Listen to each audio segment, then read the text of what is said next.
Buen Padre y Dios de amor, alabado y glorificado sea tu nombre.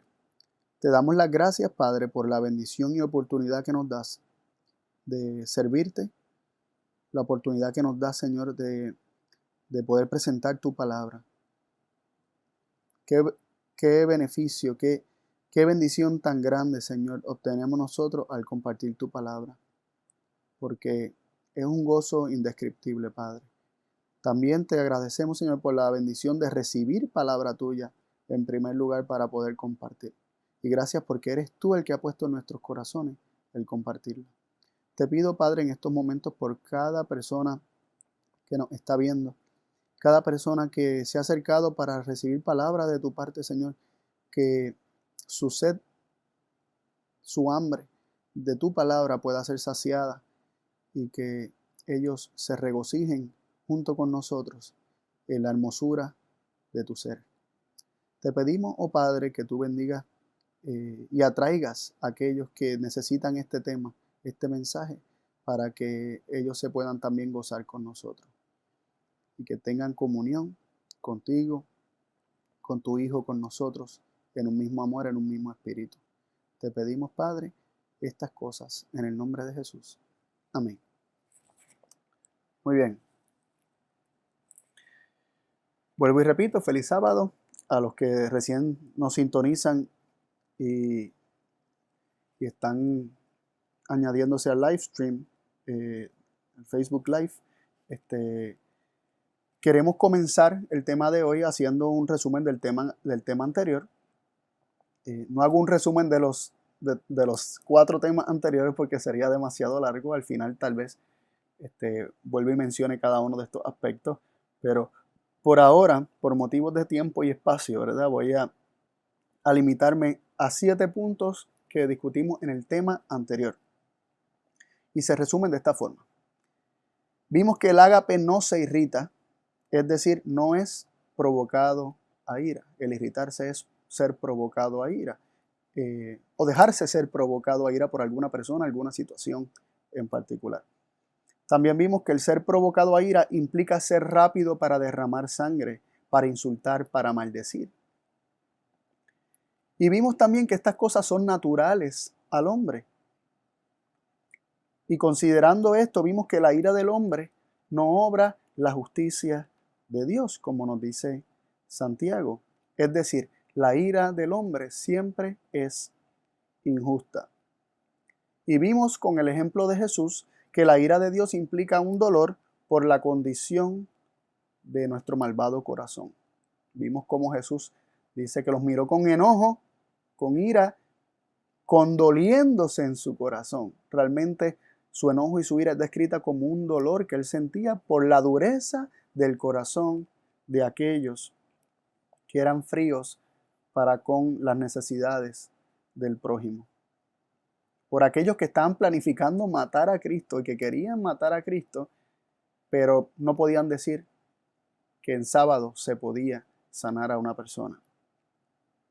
También vimos que el ágape no lleva cuentas del mal, es decir, el ágape no lleva un inventario para decidir cómo tratar a las personas. Entonces, en este contexto estuvimos hablando un poquito acerca de los libros del cielo. ¿Y qué acerca de los libros del cielo? Los registros celestiales, el libro de las memorias o los libros de las memorias. Y vimos en Apocalipsis, ¿verdad?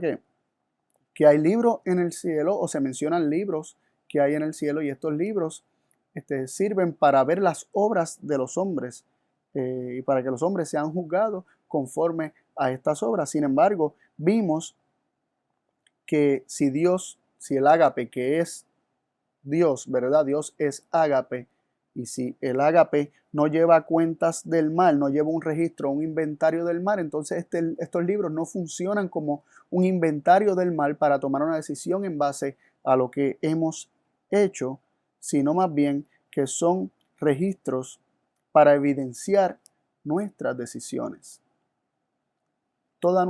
Cada decisión que nosotros tomamos queda evidenciada. Cada vez que Dios nos demuestra y nos revela su amor y nosotros rechazamos ese amor, de alguna manera queda registrado. No para Dios recordarlo con rencor, porque vimos que así como el amor no lleva cuentas del mal, no guarda rencor. Dios no lo registra para recordarse de Él. De hecho, Dios no necesita libros para recordar el bien o el mal. Dios no lo necesita. Sin embargo, queda registrado para nosotros, para que nosotros mismos recordemos, para que nosotros mismos tengamos una evidencia de cuáles fueron nuestras decisiones y realmente confirmemos, ¿verdad? Con tanto los malvados como los santos, todos confirmarán que justo es Dios, que Él respetó la decisión de cada uno. Y teniendo esto en mente es que nos acercamos a el versículo número 6 de 1 Corintios 13, que nos plantea lo siguiente. Dice, hablando acerca del ágape, del amor, no se recrea de la injusticia, mas se recrea de la verdad. Y esta palabra recrearse realmente implica regocijarse. Así que leemos también una versión más moderna, Reina Valera, revisión de 1995, dice, no se goza de la injusticia, sino que se goza de la verdad. El ágape no se goza en la injusticia, sino que el ágape se goza en la verdad. Y perdonen que haga el énfasis, pero quiero recalcarlo y dejarlo claro para que nunca lo perdamos de mente. Cuando se describa el ágape, se está describiendo a Dios, porque Dios es ágape. Se está describiendo su amor, se está describiendo su carácter, su esencia. Y vemos que si el ágape no se goza de la injusticia, es lo mismo que decir que Dios, que es ágape, no se goza de la injusticia. Él no se puede gozar de la injusticia, sino que se goza solamente de la verdad. Y aquí vemos que la injusticia parece estar opuesta o contrapuesta a la verdad. Vimos que el ágape no se goza de la injusticia, pero sí se goza de ¿qué? De la verdad, como si la injusticia y la verdad fueran opuestos. Y a través de estos estudios hemos estado estableciendo, ¿verdad?, que la justicia, la verdad siempre es justa y la mentira siempre es injusta. Vamos a ver esto en más detalle ahora. Que la injusticia es mentira, o más bien la mentira siempre es injusticia. Leemos en 2 de Tesalonicenses, capítulo 2, versos del 9 al 12, hablando específicamente acerca del hombre de pecado, del hijo de perdición, de aquel hombre inicuo, podríamos decir el anticristo, el cual vendrá, dice vuelvo y repito, en 2 Tesalonicenses 2, verso 9, el cual vendrá por operación de Satanás, es Satanás obrando a través de él, con grande potencia y señales y milagros que mentirosos. Nos dice que este anticristo, este hombre de pecado, aquel inicuo, vendrá por operación de Satanás, Satanás obrando a través de él, y viene con grande potencia, señales y milagros mentirosos, milagros que engañan. Mentira y engaño es lo mismo, es una distorsión de la verdad. Y sigue diciendo en el versículo 10, y con todo engaño de iniquidad, obrando en los que perecen, por cuanto no recibieron la caridad de la verdad, entiéndase, el amor de la verdad, para ser salvos. Así que vemos que este hombre de pecado, este inicuo que está utilizando Satanás para engañar, viene con todo engaño de iniquidad, de pecado. Y el pecado es injusticia, ¿no?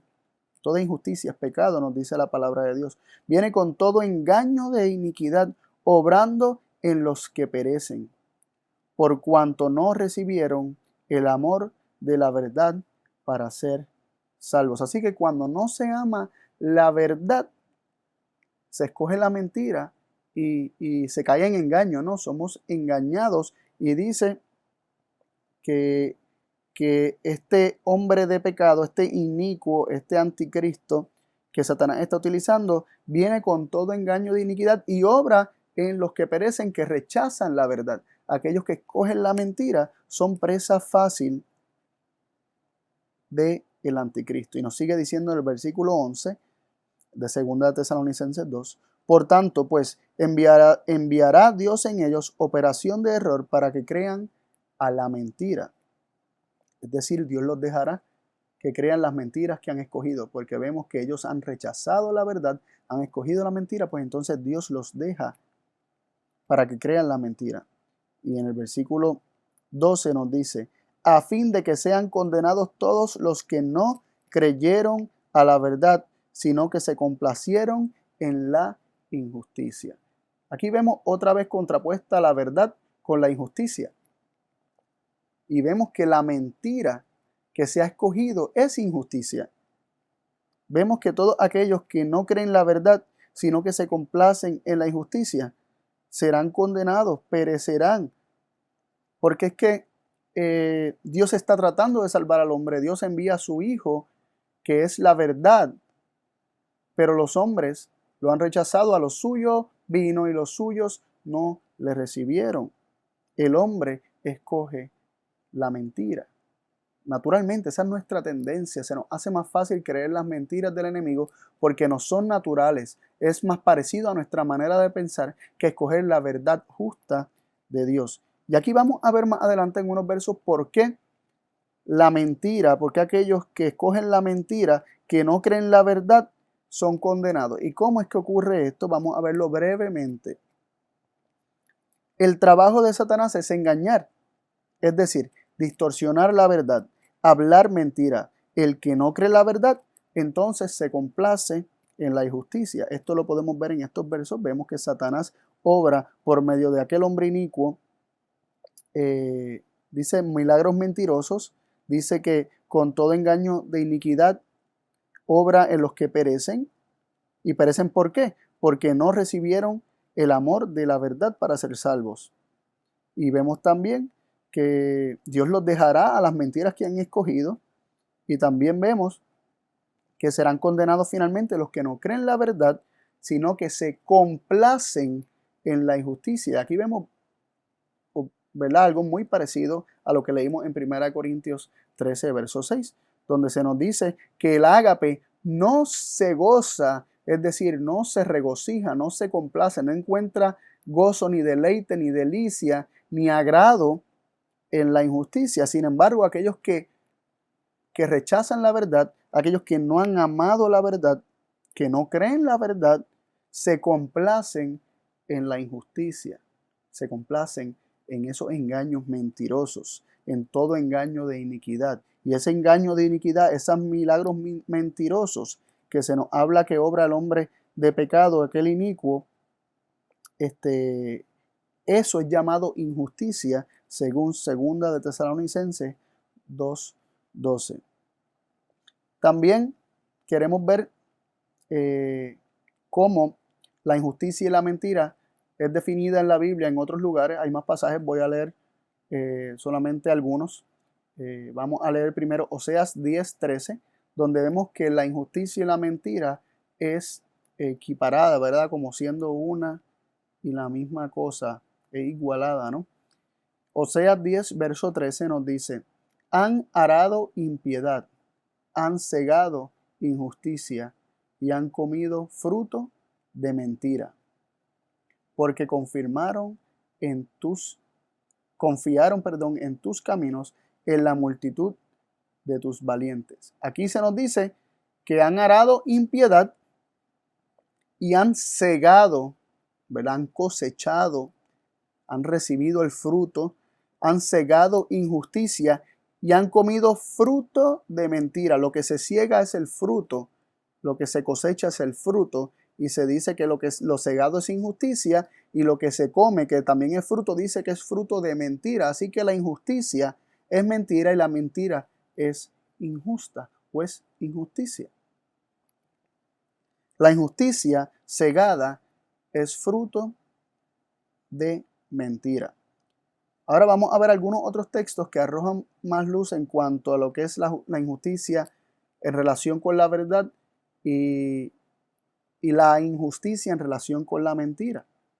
Nos dice Proverbios 12:28, en el camino de la justicia está la vida, y la senda de su vereda no es muerte. Aquí vemos que la justicia, en el camino de la justicia está la vida. Es decir, el camino de la justicia llega a la vida. En ese camino se encuentra la vida. El camino de la justicia está la vida. Y aquí podríamos hacer alguna conexión interesante, ¿verdad? Porque Jesús dijo, yo soy el camino, la verdad y la vida. También la Biblia nos dice que en Él estaba la vida y la vida era la luz de los hombres. Aquel que es el camino del Padre, de su justicia, ¿verdad? En el camino de la justicia está la vida. En Cristo se encuentra la vida. Y Él es el testigo fiel y verdadero. En Él no hay mentira. En el camino de justicia está la vida. Y dice que la senda de su vereda no es muerte. Es imposible que en el camino de la justicia haya muerte. Es imposible que ese camino de la justicia lleve a la muerte. Por el contrario, se nos dice que lo que está en ese camino es la vida. Proverbios 11:19 nos dice lo siguiente: como la justicia es para vida, así el que sigue el mal es para su muerte. Así vemos que la justicia es para vida, pero el mal es para muerte. El que sigue el mal es para muerte. Aquí vemos cómo la justicia es para vida y la injusticia es para muerte. La injusticia siempre lleva a la muerte. Salmos 19:9 nos dice lo siguiente: el temor del Señor es limpio, que permanece para siempre. Los derechos del Señor son verdad, todos justos. Algunas otras versiones dicen los juicios del Señor son verdad, todos justos. ¿Qué queremos presentar aquí? Que aquí dice que la verdad es justa. Aquello que es justo es veraz, es verdadero. Lo verdadero es justo. La justicia, ¿verdad?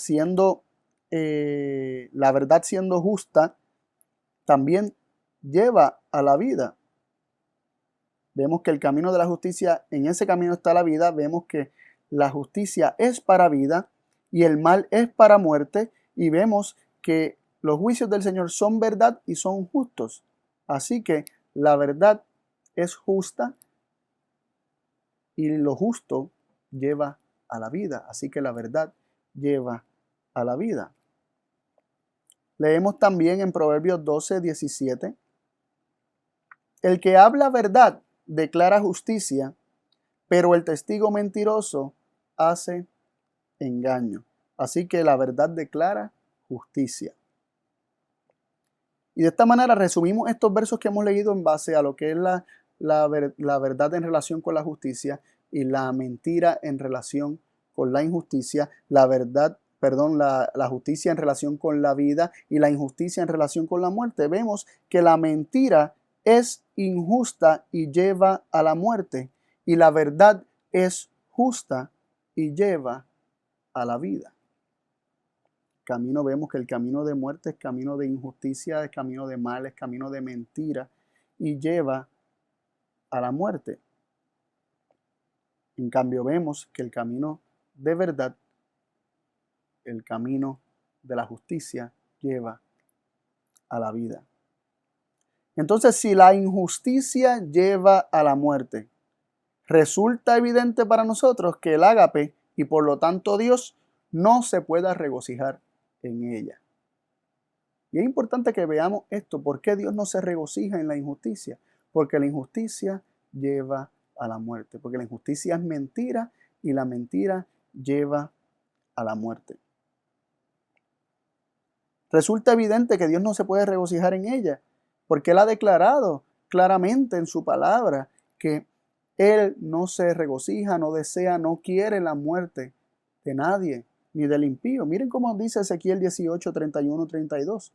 Echad de vosotros todas vuestras iniquidades con que te habéis rebelado, y haceos corazón nuevo y espíritu nuevo. ¿Y por qué moriréis, casa de Israel? Que no quiero la muerte del que muere, dijo el Señor Dios. Convertíos pues y viviréis.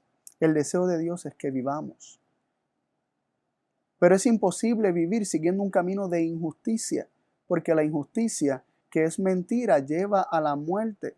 El camino del mal lleva a la muerte. El camino de la injusticia lleva a la muerte y es imposible que podamos vivir siguiendo ese camino. Por eso es que Dios no se puede regocijar de la injusticia. Él no encuentra gozo en la injusticia, porque toda injusticia es pecado y el pecado paga con muerte. Así que vemos cómo estas características del ágape realmente están describiendo el corazón de nuestro Dios. Está describiendo de una manera que nos permite entenderlo y conocerlo mejor quién es nuestro Dios.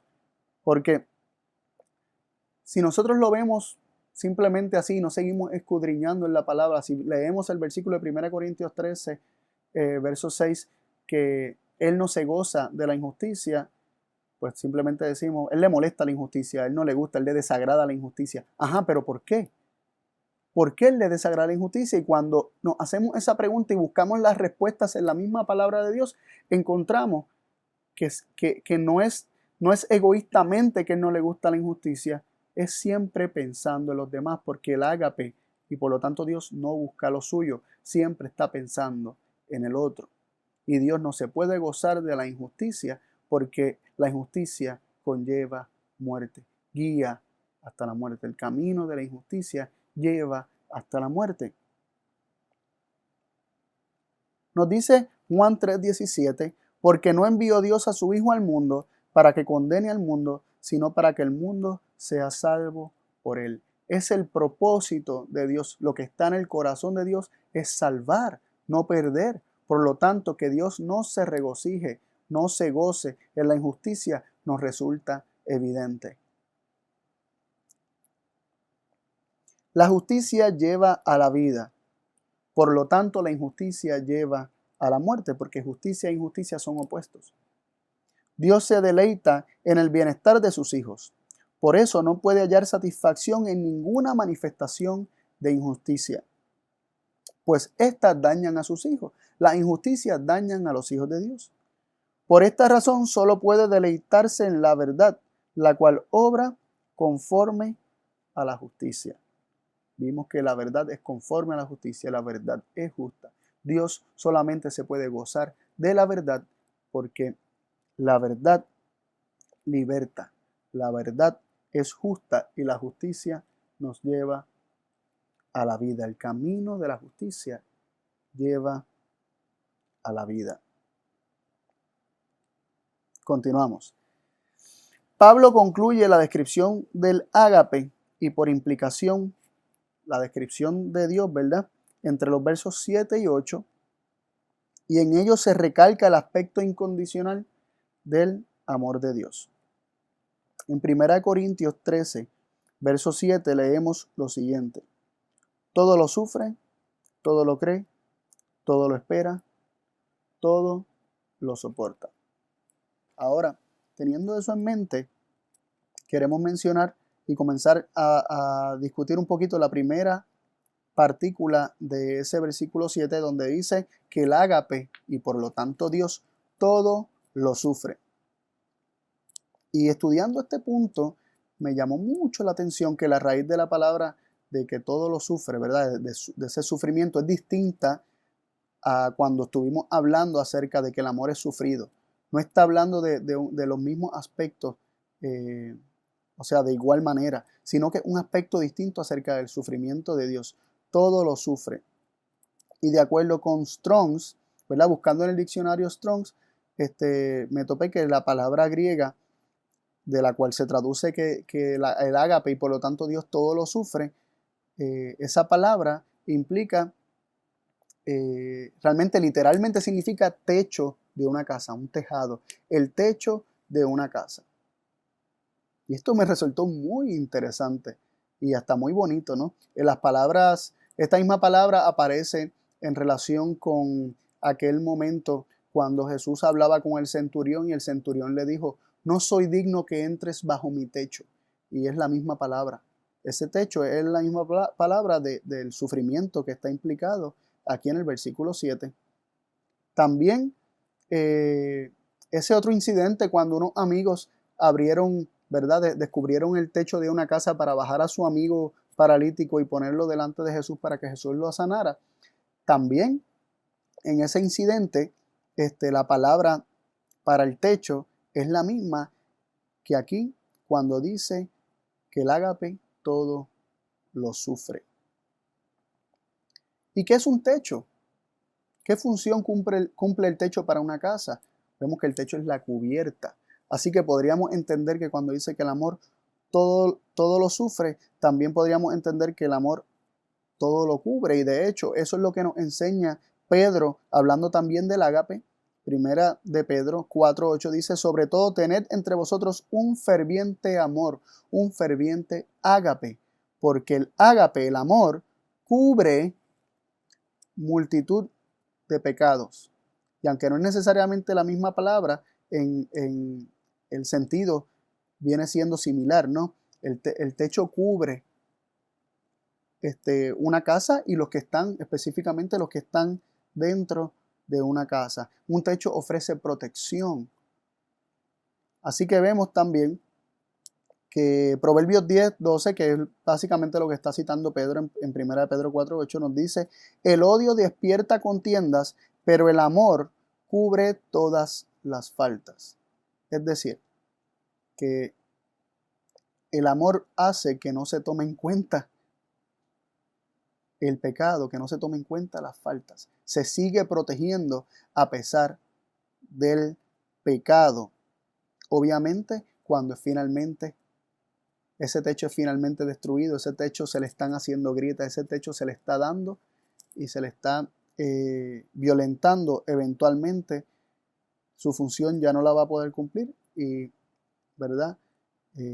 Su función protectora, su función de cubrir, ya no va a poder hacerla porque el mismo dueño de la casa, el mismo, ¿verdad? Misma persona que vive en la casa, destruyó ese techo. Pero me llamó mucho la atención esa aplicación, ¿no?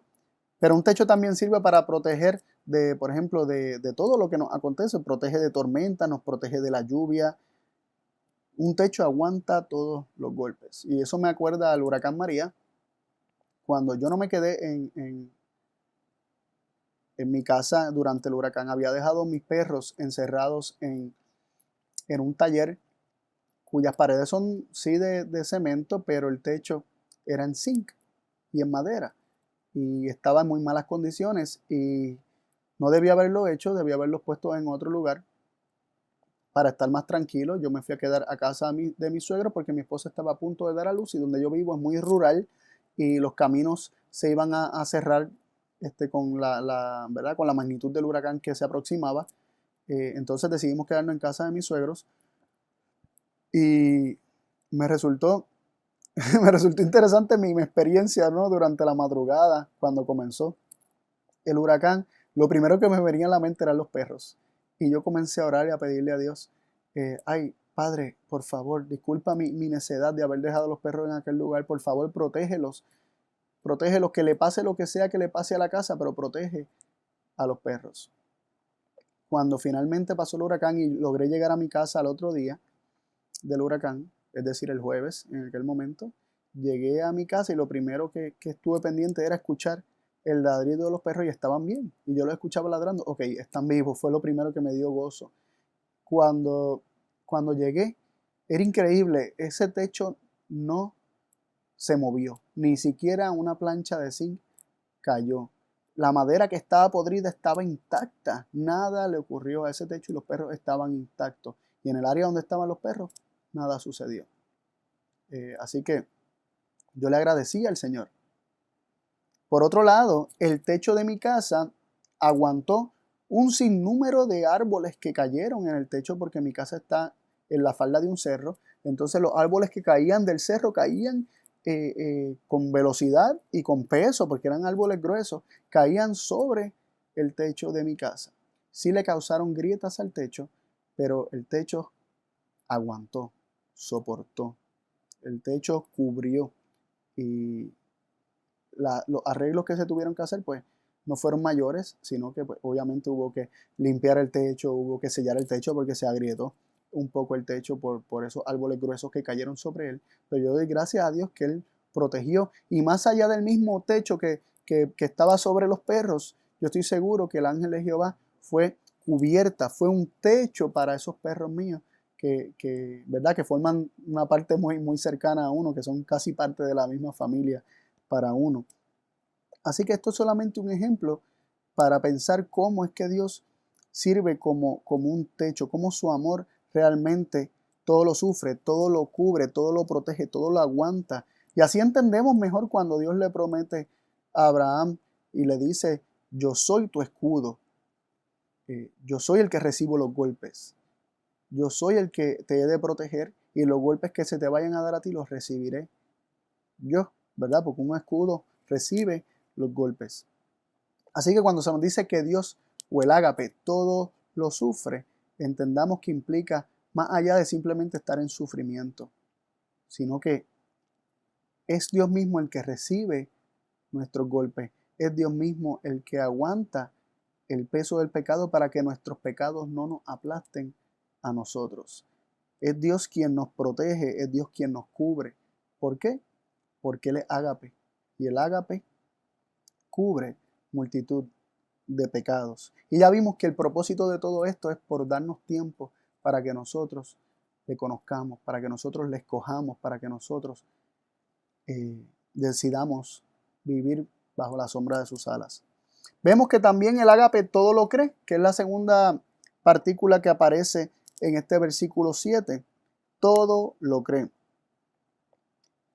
Y nos hacemos la pregunta, ¿qué es ese todo que Dios cree? Porque es interesante que aunque el verbo es pisteuo, que es el verbo de creer o de fe, ¿verdad? Es el verbo para el sustantivo pistis, que se traduce como fe.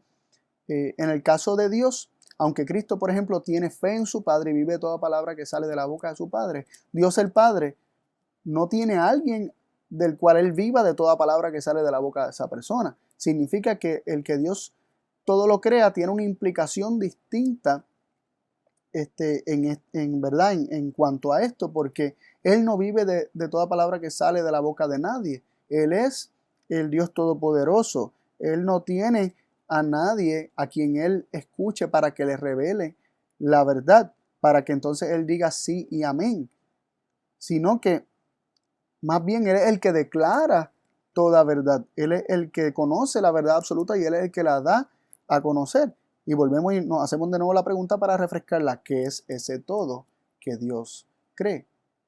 Bueno, no puede ser todo lo que nosotros le decimos, porque Dios sabe cuando le estamos mintiendo y cuando le estamos diciendo la verdad. Si yo le estoy mintiendo a Dios, Él no va a creer mi mentira. Así que tampoco puede ser creerle al hombre. Tampoco puede ser que Él todo le crea al hombre. Tampoco puede ser que Él todo lo cree en cuanto a que es fácil engañarlo, ¿no? Que sería fácil que cualquier persona lo engañe. No está diciendo que es crédulo en cuanto a todo lo que se le dice. Es algo distinto y yo quisiera que nosotros consideráramos ¿verdad? Lo que voy a decir ahora.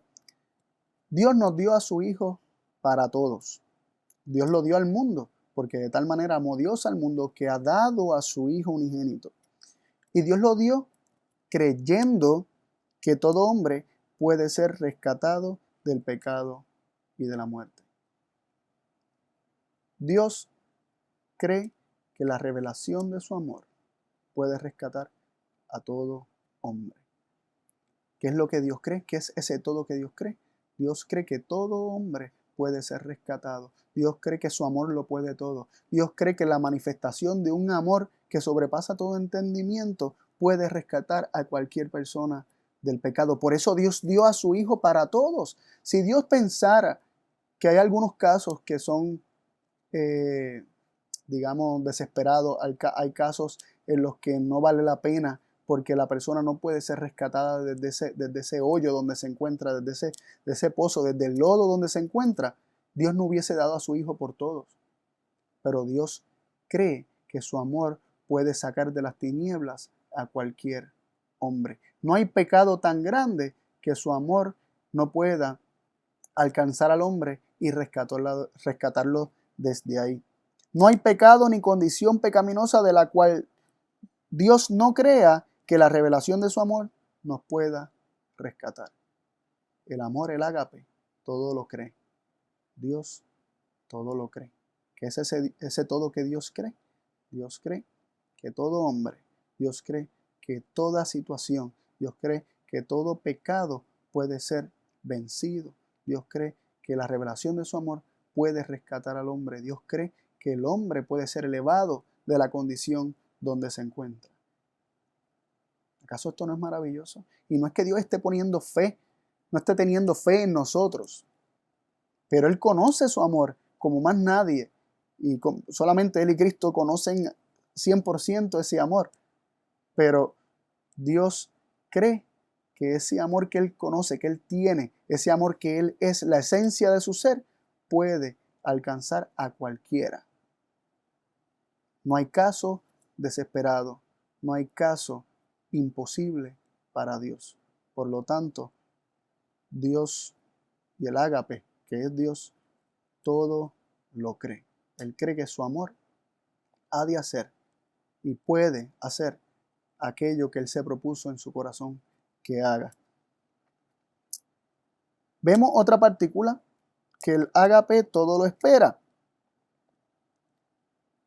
Y aquí tenemos que detenernos un momentito y reflexionar un poco acerca de esto, porque creer y esperar son similares y están muy relacionados, ¿verdad? Porque primero se cree y luego se espera que dé resultado.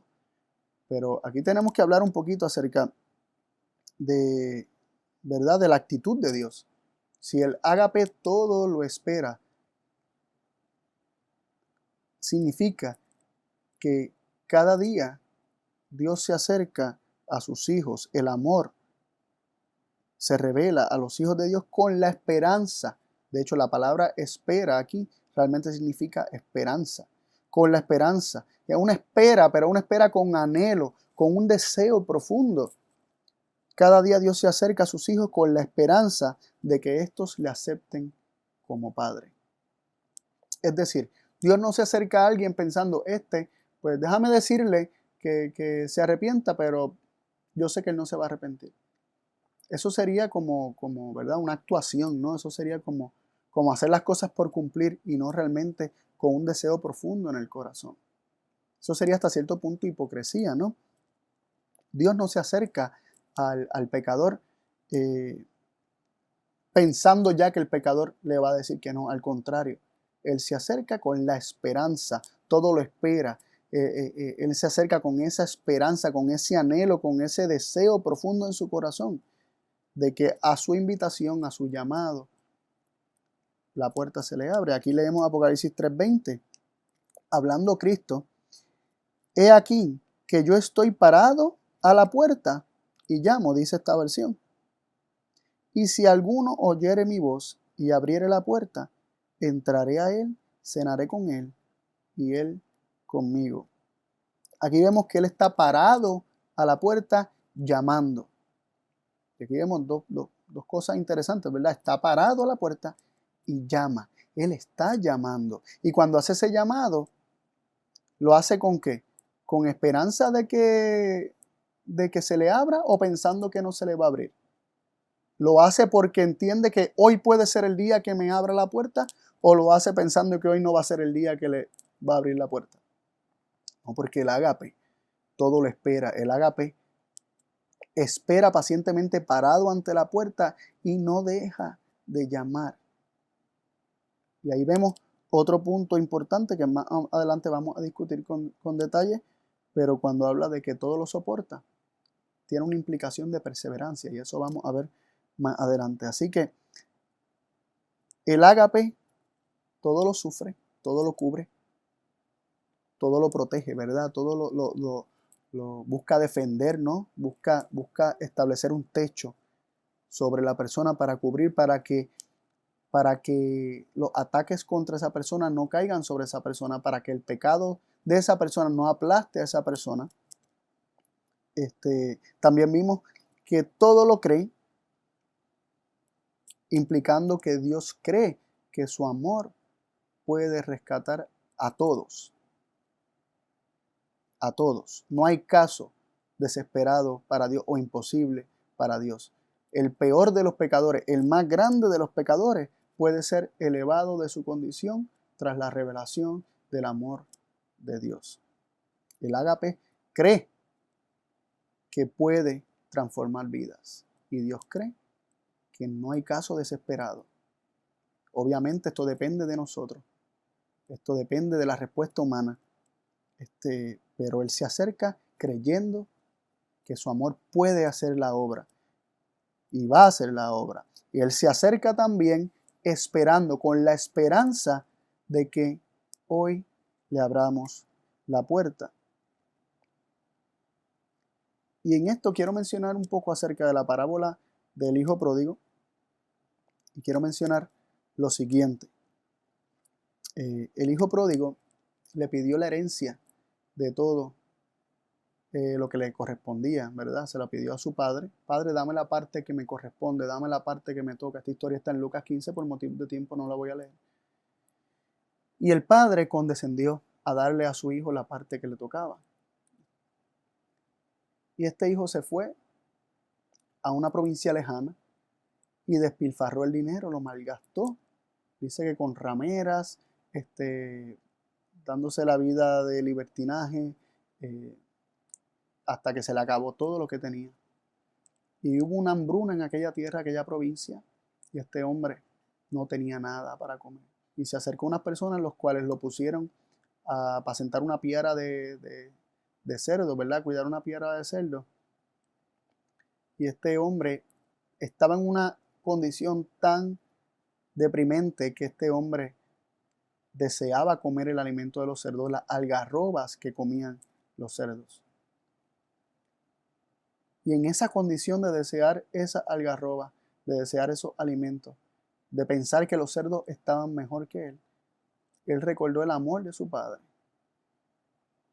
Y él recordó que aún los jornaleros de su padre estaban muchísimo mejor que él. Y se dijo a sí mismo, dice que entró en sí mismo y dijo, iré a mi padre y le diré, he pecado contra el cielo y contra ti. No soy digno de ser llamado tu hijo, mas recíbeme como uno de tus jornaleros. Y mientras él está diciendo esto, él no tiene idea, aunque fue el amor de su padre, aunque fue la provisión que su padre hacía aún para sus jornaleros, lo que lo hizo decidir ir a su padre, él no tiene idea del amor del padre. Lo que está en su mente es solamente una pizca del amor del padre. Cuando él se fue de la casa, este joven no sabía el dolor inmenso y desgarrador en el corazón de su padre. Este joven no sabía que este padre salía todos los días esperando que regresara. Este joven no entendía eso. Él no vio nada de eso. Sin embargo, el poquito amor que comprendía de su padre fue suficiente para hacerlo volver en sí y decidir regresar a donde su padre amante. Ahora este padre que esperó y esperó y esperaba y todos los días salía con esperanza. Era este padre que tenía un amor que todo lo espera. Todos los días esperaba que su hijo regresara. Y nos dice la Biblia que en Lucas 15, versículo 20, versículo 20, nos dice, se levantó y fue a su padre, luego de que él decidió que esto era lo que iba a hacer. Y dice, cuando todavía estaba lejos, su padre lo vio y tuvo compasión. Corrió y se echó sobre su cuello y lo besó. Y aquí quiero resaltar 2 puntos, aunque tendrían más puntos para ser resaltados. Cuando él se levantó de donde estaba y fue a su padre, nos dice que cuando todavía estaba lejos, es decir, el padre lo divisó de lejos. Dice, cuando todavía estaba lejos, su padre lo vio y tuvo compasión. Y esto nos habla cosas hermosas acerca del amor de Dios. Porque Dios es ágape, Dios es amor. El amor divisa de lejos. El amor puede ver a lo lejos. El amor ve la más pequeña manifestación de un deseo de volver para correr y abrazar y echarse sobre su cuello y besarte. Cuando el ser humano muestra el más mínimo deseo de volver, cuando el ser humano hace la más pequeña demostración, cuando el ser humano tiene el deseo más pequeño que está comenzando de volver, ahí va al rescate de nuestro Padre, para acercarse, para dejarnos saber que Él nos recibe con amor. No le importa tu pasado, Él te quiere rescatar.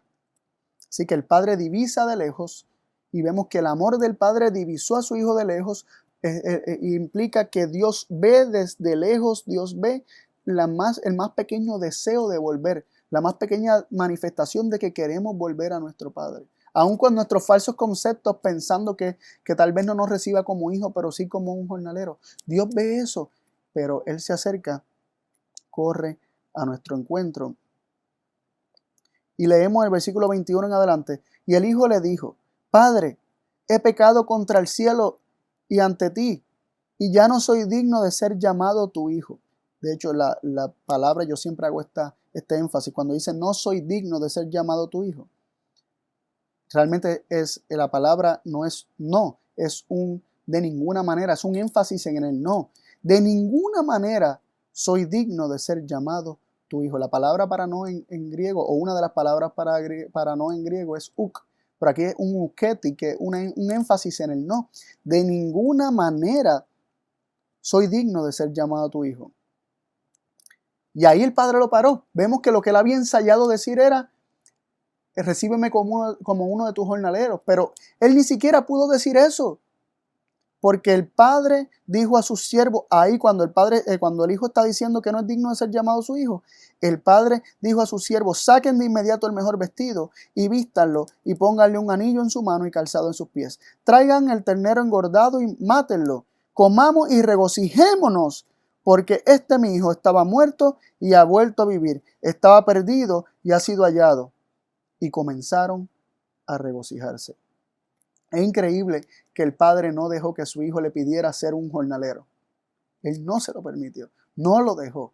Él mostró deseos de volver, y aún en su poca comprensión del amor de Dios, aquel amor que lo motivó a volver y a saber que de alguna manera iba a estar bien, iba a estar mejor con su padre, fue suficiente para que el padre saliera corriendo y lo restituyera como hijo, y se regocijara en su hijo que estaba muerto y ahora vive. Increíble, ¿no? El amor de nuestro Padre. También vemos que todo lo soporta. Y la palabra implica perseverancia, como aguantar perseverantemente, ¿verdad? Estar aguantando algo perseverantemente. Por ejemplo, cuando en Mateo 24:13 dice: mas el que perseverare hasta el fin, este será salvo. La palabra perseverar es la misma para que todo lo soporta, todo lo persevera. Este amor que todo lo sufre, todo lo cree, todo lo espera, también todo lo soporta, es decir, todo lo aguanta, pero con perseverancia, con permanencia en esa actitud. ¿Por qué? Por amor. Porque el ágape es amor, y el ágape es soberano. No hay ninguna condición para este ágape. No hay ninguna condición para el amor de Dios. Dios es así. Y ahora leemos entonces un resumen de lo que hemos estudiado en 1 Corintios 13, del 4 al 7. El amor es sufrido, el amor es benigno. Y lo estoy leyendo, lo voy a leer solamente. El amor no tiene envidia, el amor no es jactancioso, no se envanece, no hace nada indebido, no busca lo suyo, no se irrita, no guarda rencor, no lleva registros del mal, ¿recuerdan? No se goza de la injusticia, mas se goza de la verdad. Todo lo sufre, todo lo cree, todo lo espera, todo lo soporta. Y el versículo 8 dice: el amor nunca deja de ser, pero las profecías se acabarán, cesarán las lenguas y se acabará el conocimiento, pero el amor nunca deja de ser. El ágape nunca deja de ser. ¿Deja de ser qué? Deja de ser lo que es. El ágape nunca cambia. De igual manera que nuestro Padre, nuestro Dios, nunca cambia. Nos dice Malaquías 3:6, porque yo, Jehová, y ahí cuando dice Jehová está diciendo el nombre sagrado, el nombre de yo soy. Yo soy como soy, yo soy lo que soy, no cambio. Por eso vosotros, oh hijos de Jacob, no habéis sido consumidos. Como Él no cambia, esta tierra está de pie. Como Él no cambia, nos mantenemos con vida. Porque Él sigue siendo una cubierta sobre nosotros. Él lo sigue sufriendo todo. Él lo sigue esperando todo. Él sigue creyendo que su amor nos puede rescatar. Y es su misericordia, el querer, el deseo de querer salvar y no dejar que nos perdamos y que nos muramos, lo que lo mantiene haciendo todo lo que Él hace para rescatarnos. Nos dice Santiago 1:17, toda buena dádiva y todo don perfecto es de lo alto, que desciende del Padre de las lumbres, en el cual no hay mudanza ni sombra de variación. Así como el ágape nunca deja de ser lo que es, nuestro Dios nunca deja de ser lo que es. Su naturaleza no deja de ser lo que es, y Él es ágape. Y toda esta descripción que hemos estado estudiando acerca del ágape de Dios está describiendo realmente lo que es Dios en esencia y cómo Él trata con el hombre y cuál es su corazón en cuanto a lidiar, ¿verdad? Y a trabajar con nosotros, buscando rescatarnos. ¿Cuál va a ser nuestra respuesta? ¿Acaso un amor así no derrite nuestro corazón?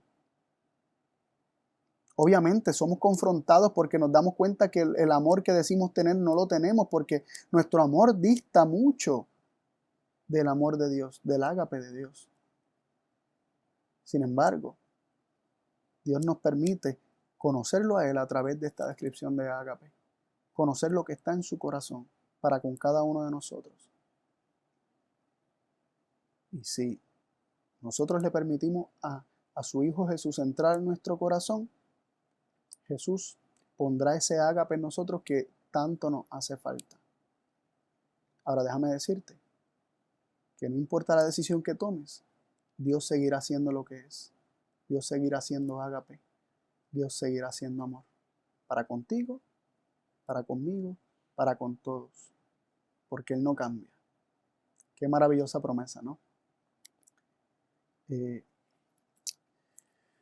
Voy a orar. Padre, gracias por estas palabras que hemos estudiado de tu palabra y por esta revelación de tu carácter. Pedimos tu compañía, Señor, en nuestro caminar para que, conociendo tu verdad, conociendo quién tú eres y contemplándote a ti en Cristo Jesús, seamos transformados a la misma imagen. Bendice a los que están viéndonos.